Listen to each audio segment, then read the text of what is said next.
তোরা দেখ দেখ দেখ রে চাহিয়া ডক্টর মোহাম্মদ ইউনুস কাকুর অ্যাকশন শুরু জাগা চাইয়া চাইয়া চেহারাটা দেখে কিন্তু মনে হয় না যে এত ঘাউরাই লোকটা ধাঁচিয়া উড়াই দিচ্ছে। ডক্টর মোহাম্মদ ইউনুস যে সমালোচনার মুখে পড়েছেন এগুলো সব কেটে যাবে, বাংলাদেশ রাতারাতি অনেক ঝামেলা থেকেও মুক্ত হবে। আল্লাহর কি মায়ের, এটাতে মাফ নাই। ডক্টর ইউনূস নজিরবিহীন উদ্যোগ নিয়েছে এবং আমরা সে ফলাফল পেতে শুরু করেছি।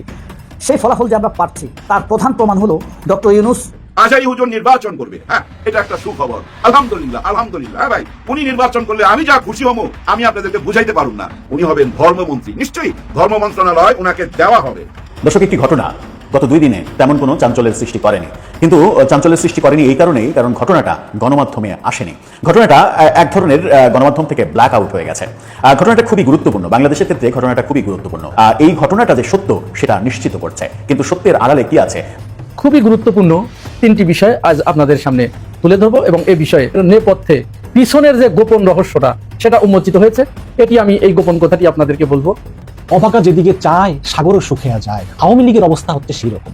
আওয়ামী লীগের কপাল খুবই খারাপ। সেই সুযোগটা আওয়ামী লীগের আসলে বন্ধ হয়ে গেল এই কারণে যে প্রফেসর ইউনূসের প্রত্যাশা মিলে যাচ্ছে। এটা একটা বিরাট সুখবর, নতুন ইতিহাস সৃষ্টি হবে। অর্থনৈতিক প্রবৃদ্ধির জন্য বা ডিসিপ্লিনের জন্য একটি যুগান্তকারী সিদ্ধান্ত নিয়েছেন আজকের ইন্টারিম গভর্নমেন্ট। প্রিয় দর্শক, বাংলাদেশের রাজনৈতিক প্রেক্ষাপট ও সার্বিক পরিস্থিতির কিছু ভিডিও নিয়ে আপনাদের সামনে হাজির হয়েছি, যার কিছু অংশবিশেষ আপনারা ইতিমধ্যেই দেখে ফেলেছেন এবং এই অংশবিশেষ দেখার মাধ্যমে আপনারা বুঝতে পেরে গেছেন যে আজকের ভিডিওটা কতটা গুরুত্বপূর্ণ হতে যাচ্ছে। তাই প্রিয় দর্শক, সম্পূর্ণ ভিডিওটি না টেনে দেখলে আপনারা ভিডিওর মূল বিষয়টি বুঝতে পারবেন।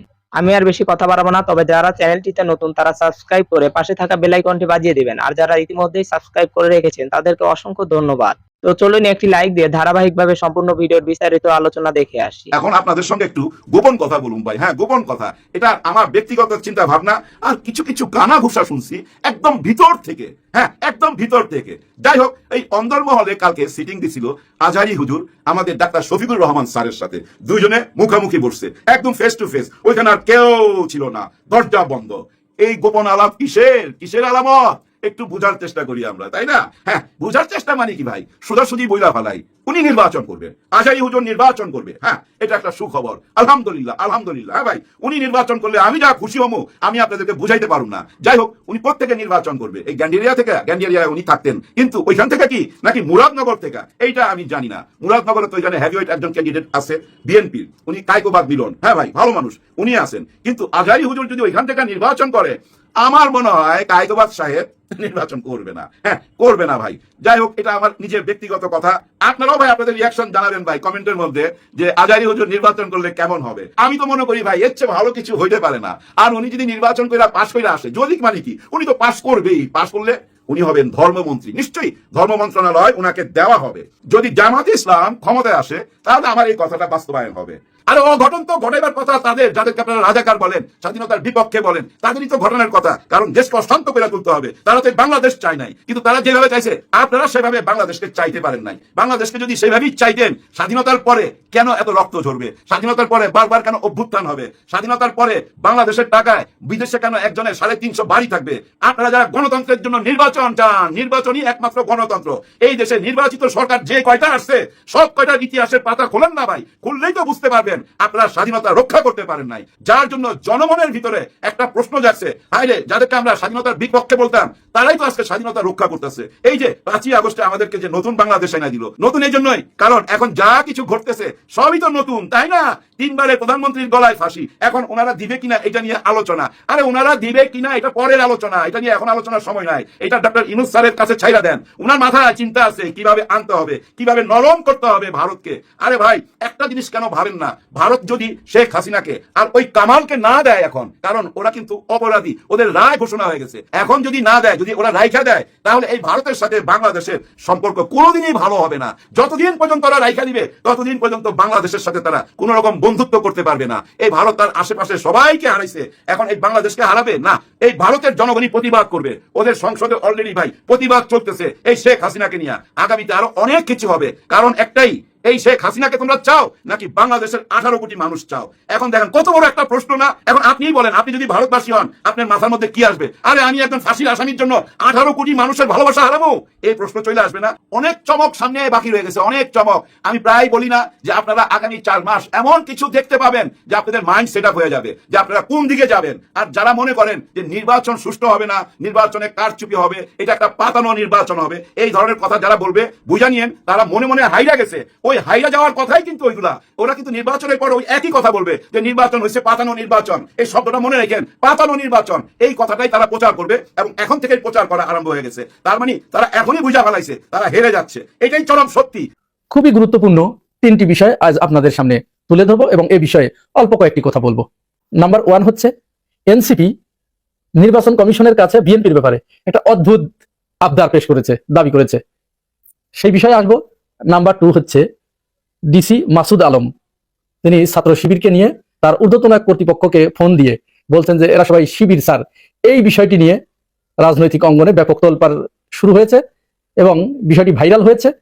মাসুদ আলমের এই কথোপকথনের নেপথ্যে পিছনের যে গোপন রহস্যটা সেটা উন্মোচিত হয়েছে, এটি আমি এই গোপন কথাটি আপনাদেরকে বলবো। আর সর্বশেষ যমুনা টিভির টকশোতে গিয়ে শিশির মনির এবং বিএনপির যে বর্তমান প্রধান বুদ্ধিজীবী কিভাবে ধরা খেয়ে তিনি জীবনে আর টকশোতে যাবেন না, এই ধরনের একটা নাকে খত দেওয়ার মতো অবস্থা তৈরি হয়েছে। এই 3টি বিষয় সংক্ষেপে ছোট ছোট করে বলবো। প্রথমেই তাহলে আমরা চলুন একটু এনসিপির এই বিষয়টা একটু শোনা যাক। এনসিপি গতকাল তারা নিবন্ধন পেয়েছে ইসিতে। নিবন্ধন পাওয়ার পরে আজকে ইসির সাথে তাদের যে রাজনৈতিক দলগুলোর সংলাপ চলছে, এখানে তাদের প্রথম সংলাপ ছিল এবং তারা প্রথমে আজকে সেখানে উপস্থিত হলো। উপস্থিত হবার পরে তারা নির্বাচনী আচরণ বিধির বিভিন্ন বিষয়ে সেখানে তারা আলাপ আলোচনা করেন, মতামত প্রদান করেন। পত্রপত্রিকায় যেটি বের হয়েছে বা টেলিভিশনের সংবাদে যেটি আমরা দেখেছি যে এনসিপি তারেক রহমানের ছবি ব্যবহার করতে আপত্তি জানিয়েছে বিএনপির নেতা নেত্রীদের নির্বাচনী প্রচারণার ক্ষেত্রে। ইসির কাছে প্রশ্ন করেছেন যে আপনারা কি আচরণ বিধিতে যেহেতু এই বিষয়টি স্পষ্টভাবে উল্লেখ আছে যে তারা এটি করতে পারবে না, তাহলে বিএনপির কোন নেতা যদি তারেক রহমানের ছবি তাদের ব্যানারে ব্যবহার করেন, ইসির কি সেই সক্ষমতা রয়েছে যে তারা এটিকে বন্ধ করবে বা তদন্ত কমিশন তদন্ত করে তাদের বিরুদ্ধে যথাযথ ব্যবস্থা নেবে? এরকম সক্ষমতা কি ইসির রয়েছে? প্রশ্নটা কিন্তু চমৎকার প্রশ্ন, একেবারে মারাত্মক প্রশ্ন, খুবই যৌক্তিক। নির্বাচনী আচরণ বিধিতে কি আছে সেটি আমরা আসলে একটু জানি। নির্বাচনী আচরণ বিধিতে সেখানে বলা হয়েছে যে রাজনৈতিক নেতারা যে দলের হয়ে নির্বাচন করবেন শুধুমাত্র সেই দলের প্রধান যিনি তার ছবি ব্যবহার করতে পারবেন তাদের ব্যানার বা ফেস্টুনে। এই মুহূর্তে বিএনপির প্রধানকে, বাংলাদেশ জাতীয়তাবাদী দলের প্রধান তো এখনো কাগজে কলমে বেগম খালেদা জিয়া। তো বিএনপির যারা নমিনেশন প্রার্থী, যারা নমিনেশন পেয়েছেন, তারা কি ব্যানারে শুধু খালেদা জিয়ার ছবি ব্যবহার করবেন নাকি তারেক রহমান এবং শহীদ প্রেসিডেন্ট জিয়াউর রহমানের ছবি ব্যবহার করবেন? তারা করেন, নিয়মিতভাবে তারা এটি করে আসছেন, এ পর্যন্ত আমরা দেখে এসেছি এবং এবারও তার ব্যত্যয় ঘটবে না।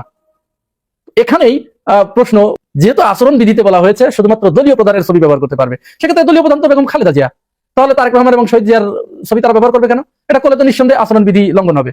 এই বিষয়টি কিন্তু এনসিপি নির্বাচন কমিশনকে জানতে চেয়েছে যে আপনারা এটি বন্ধ করার সক্ষমতা আপনাদের আছে কিনা, বা তারা বলেছে যে ম্যাডামের ছবি তারা ব্যবহার করুক, আমাদের কোনো আপত্তি নেই, কিন্তু যেহেতু আচরণ বিধিতে নাই সেহেতু তারেক রহমানের ছবি এবং জিয়াউর রহমানের ছবি আমরা ব্যবহার করলে আমাদের আপত্তি আছে।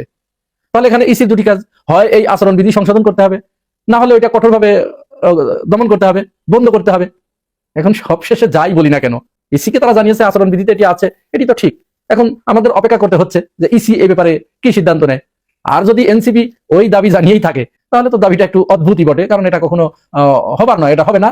যে দলের নেতা তারা যাদেরকে নেতা বলে মানে, এটি একান্তই তাদের দলীয় ব্যাপার। আইনগত বিষয় থাকলে সেটা অবশ্যই আলাদা বিষয়, সেটা ইসি দেখবে। কিন্তু দলীয় বিষয় যেহেতু দলীয় নেতার ছবি ব্যবহার করবে, এক্ষেত্রে আপনি তো বলার কিছু না, আপনি বলার। সম্পূর্ণ ভিডিওটি দেখার জন্য আপনাকে অসংখ্য ধন্যবাদ। ভিডিওটি দেখার মাধ্যমে আপনি কি উপলব্ধি করতে পারলেন তা কমেন্টের মাধ্যমে জানান। আজকের মতো এ পর্যন্তই। ভালো থাকবেন, সুস্থ থাকবেন, আল্লাহ হাফেজ।